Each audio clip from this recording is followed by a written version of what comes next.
memang tinggal nanti publik yang memberikan penilaian. Publik yang memberikan penilaian keramatamahan Islam itu diatur di dalam Al-Quran, tentang mengajak, tentang membina, tentang berdialog, gitu. Itu konsepnya, itu konsepnya. Bang Ali, saya tahu sabda-sabda hadis-hadis Nabi. Bang Ali tahu, Bang Ali buka kitab Tarikh Ibnu Jarir At-Tabari. Tahu kitab Tarikh Ibnu Jarir At-Tabari? Waktu Rasulullah SAW mengutus 70 ahli Qura. Ya. Waktu Nabi utus untuk membimbing kabilah Ri'lin, Hayyan, Zakwan, Usayyah. Waktu itu 70 orang ahli Qura itu dibunuh. Apa kata Nabi? Antum buka itu kitab kitab Tarikh Ibnu Jarir At-Tabari. Allahumma sydud wa ta'ataka ala mudhar wa ja'al alaihim sinina ka sinin Yusuf. Ya Allah, keraskanlah siksamu atas kaum Mudhar. Ya Allah, jadikanlah atas mereka musim kemarau seperti musim kemarau yang terjadi pada zaman Nabi Yusuf. Allahumma la'an fulan, yani Allahumma la'an Ri'lin, Allahumma la'an Hayyan, Allahumma la'an Zakwan. Ya Allah, laknatlah si bapak kabilah Ri'lin, kabilah Hayyan, kabilah Zakwan. Yakni Nabi Muhammad diutus bukan untuk melaknat, bukan untuk menghina, tapi ada saat-saatnya yang dimana golongan-golongan yang sudah keterlaluan, yang berbuat dosa, mungkarat, dolalat, sayiat, yang mereka itu khusus memang dilaknat oleh Nabi Muhammad. Nabi laknat mereka. Walaupun Nabi bilang, aku diutus bukan sebagai pelaknat. Tetapi ada golongan-golongan yang memang dilaknat oleh Nabi. Jadi jangan, saya seperti ini. Nabi Muhammad berkata, Adabani Rabbi fahsana ta'dibi. Allah yang mendidikku. Sebaik-baik akhlak Nabi Muhammad. Sampai-sampai kami punya kakek, Sayyidina Ali bin Abi Thalib. Beliau berkata, ta'adabtu bi adabin Nabi. Aku beradab dengan adab Nabi Muhammad. Seperti apa adabnya Sayyidina Ali? Beliau itu dibunuh oleh Ibn Muljam. Ketika dibunuh, pribadi beliau dibunuh, apa kata beliau? Akhlak beliau, adabnya beliau. Apa kata beliau? Kasih Ibn Muljam itu minum, karena dia dalam keadaan kehausan. Kasih Ibn Muljam itu makanan, sebagaimana makanan yang kalian berikan kepadaku. Kasih Ibn Muljam perlindungan, sebagaimana perlindungan yang kalian berikan kepadaku. Akhlak siapa itu? Itu akhlak kami punya kakek, Sayyidina Ali bin Abi Thalib. Jadi kalau mau akhlak, Bang Ali jangan ajar-ajari kita orang tentang akhlak. Kita orang lebih tahu itu. Begini Bahar, ente dengar baik-baik. Di dalam konsep-konsep seperti ini memang saya harus mengatakan bahwa semua yang terkait dengan ajaran-ajaran kerasulan Muhammad SAW. Kalau mau bahas agama, ya begini, yang bertentangan dengan konsep-konsep yang dijelaskan oleh Al-Quran tentang ud'u ila sabili rabbika bil hikmah wal mau'izatil hasanah wajadilhum billati hiya ahsan. Semua rentetan-rentetan itu dalam konsep ilmu hadis itu yang disebutkan oleh Tauhidul Ikhran itu butuh pembahasan. Kenapa begitu? Coba lihat di dalam. Saya mencatat beberapa hadis Nabi yang memang saya sengaja malam ini untuk kemukakan. Imam Ahmad umpama di dalam hadis sahih, man ahana amiruhu ahanallahu. Siapa yang menghina pemimpinnya, maka Allah akan menghina dia. Itu kan konsep yang diajarkan oleh Rasulullah SAW. Pemimpin yang seperti apa, Bang Ali? Karena itu begini. Seperti apa? Jangan. Pemimpin seperti apa? Begini. Antum harus tahu dulu konsep pemimpin itu pemimpin yang seperti apa di dalam hadis itu. Di dalam keterangan kita. Ada asbabul wurudnya. Antum jangan cuma belajar matan, belajar syarahnya. Antum dengar syarahnya. Di dalam konsep hadis itu menjelaskan jangankan orang mukmin, hatta orang kafir. Oh betul, kalau itu saya setuju. Iya betul. Tetapi yang disuruh oleh agama itu adalah ta'awanu alal birri wa taqwa wa la ta'awanu alal ismi wal udwan. Bukan dalam konsep mengajak kemudian mencaci dan menghujat pemimpin. Ana ini begini, ana ini kakak dan abang darimu. Bang Ali tunggu. Bahar. Bang Ali tahu hadis afdalul jihad, kalimatu haqqin wa fi riwayah kalimatu adlin inda sultanin jair. Ya. Gini. Abang Ali tahu kan hadis itu? Abang Ali artikan saja, tidak perlu saya artikan. Oke. Ya kan, itu kan saya sudah bilang. Itu mereka yang melaporkan saya. Ada di pihak rezim, ada di pihak kekuasaan. Dan ya biar masyarakat saja yang menilai. Baik. Biar rakyat yang menilai, biar umat Islam yang menilai. Habib, kalau Habib mengaku tadi menyatakan bahwa baru menerima surat panggilan dari Barreskrim hari Senin ini pukul 16 waktu Indonesia Barat. Apakah nanti kalau ada surat panggilan berikutnya datang, karena memang Barreskrim rencananya untuk mengirimkan surat panggilan lagi dengan alamat yang berbeda, apakah akan datang dan siap? Surat panggilan pertama baru sampai tadi sore. Betul. Surat panggilan pertama itu baru sampai tadi sore. Di situ tertulis tanggal 6. Ya saya bakal datang. Ya bagus. Ya, hari Kamis. Sebagai kewajiban saya bakal datang. Top. Baik. Saya orangnya kooperatif. Kooperatif. Baik. Nah, Habib mungkin bisa dijelaskan juga kembali, karena ini juga untuk meluruskan, kalau tadi Habib juga berkata bahwa ini sebenarnya ceramahnya ini sepanjang 60 menit. Mungkin bisa dijelaskan juga konteks ceramah saat itu, kemudian sampai harus membawa nama penguasa, nama presiden, begitu. Dan bagaimana Habib memilih kata-kata yang ini agak kontroversial, bukan kata-kata yang terdengar adem di telinga umat, tapi cukup panas juga, cukup kontroversial juga kalimat-kalimat yang dipilih oleh Habib, begitu Habib.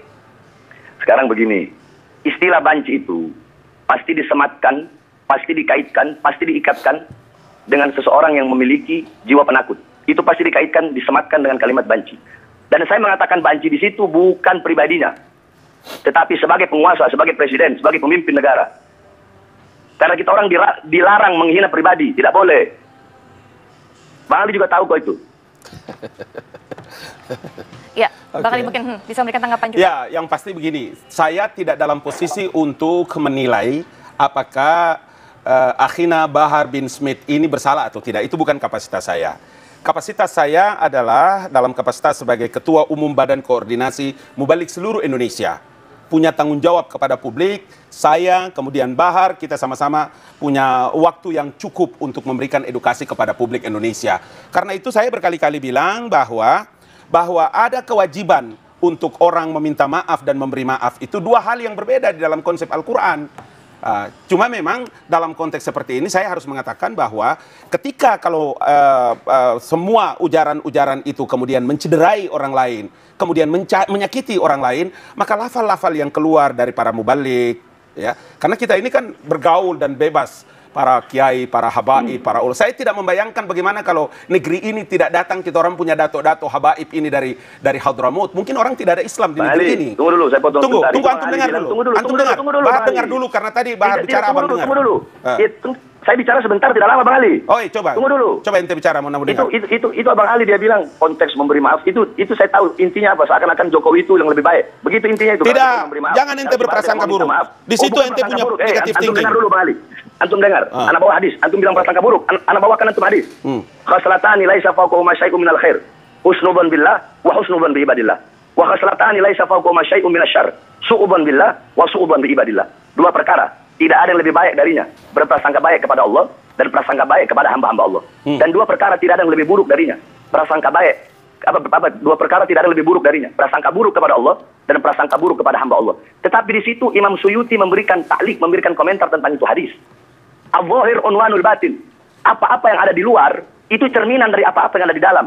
Yakni al-zahir yadullu ma fil batin.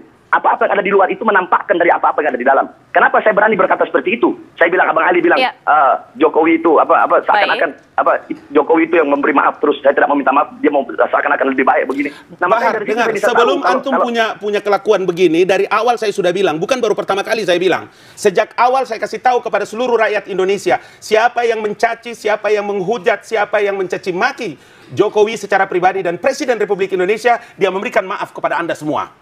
Ingat baik-baik, bukan baru antum hari ini. Boleh putar ini semua rekaman di TV One, saya bilang. Karena itu saya bicara dengan Presiden. Apalagi kayak seperti Bahar, nggak ada urusan itu sama sekali. Ente jangan berprasangka buruk dengan Presiden. Bukan prasangka buruk, orang kayak antum memang harus prasangka buruk. Imam Suyuti bilang. Nggak bisa. Imam Suyuti yang bilang kok bagaimana? Karena saya mau bilang kepada Bahar bahwa tidak ada orang yang memiliki dominasi kebenaran. Kebenaran hanya punya mutlak dimiliki oleh Allah Subhanahu wa Taala. Nabi Muhammad yang saya boleh bisa berdebat dengan Bahar karena kita belajar ilmu ini sama-sama ya, Ahi. Oh, sama-sama ya. Cuma ini tempat terlalu singkat bagi antum. Ingat Bang Ali, mungkin kita akan bawa lagi kembali ke kasus begitu. Habib Bahar sendiri reaksinya bagaimana saat mendengar kemudian isi ceramah ini dilaporkan? Yang sudah 2 tahun lalu sebenarnya kalau Anda katakan tadi bahwa ceramah ini Anda lakukan. Kan udah saya bilang. Saya tidak akan pernah menjilat ludah sendiri. Jadi saya berani berkata, berani tanggung jawab. Kalau ludah sendiri aja tidak saya jilat, apalagi jadi penjilat pemerintah, jadi penjilat penguasa. Kenapa Bang Ali ketawa? Jangan sebagai habaib. Bahar, antum itu zuriyatun Nabi. Jangan begitu kalimatnya. Tidak boleh. Kita bicara yang benar. Antum masih terlalu muda, jadi jangan bawa emosinya. Terlalu muda Bahar. Emosi, Bang Ali. Nggak boleh. Jangan. Saya aja ini sebelum saya bilang ini saya habis ngajar kitab Ihya Ulumuddin. Tidak ada saya bawa emosi. Cuma memang kan kita bicaranya begini. Memang cara bicara kita seperti ini, bukan cuma di atas panggung. Saya sendiri tidak ada masalah dengan Bahar. Saya sendiri tidak punya masalah dengan Bahar. Mau cincang kepala di bawah, kaki di atas, mau sesuka apapun, tidak ada masalah bagi kita. Kita orang tidak ada punya masalah apa-apa. Bagi saya berkepentingan itu adalah memberikan tanggung jawab kepada publik Indonesia untuk mengajarkan tentang bagaimana sebetulnya sebuah publik itu harus diberikan edukasi. Itu aja. Lain dari situ tidak ada. Kita tidak punya masalah apa-apa. Bahwa saya setuju dengan antum bahwa nanti kalau polisi Bareskrim panggil sebagai wujud tanggung jawab sebagai anak Indonesia dan rakyat Indonesia hadir memberikan kesaksian dan keterangan, faliyatafaddal ya ahi, maafin muskilah.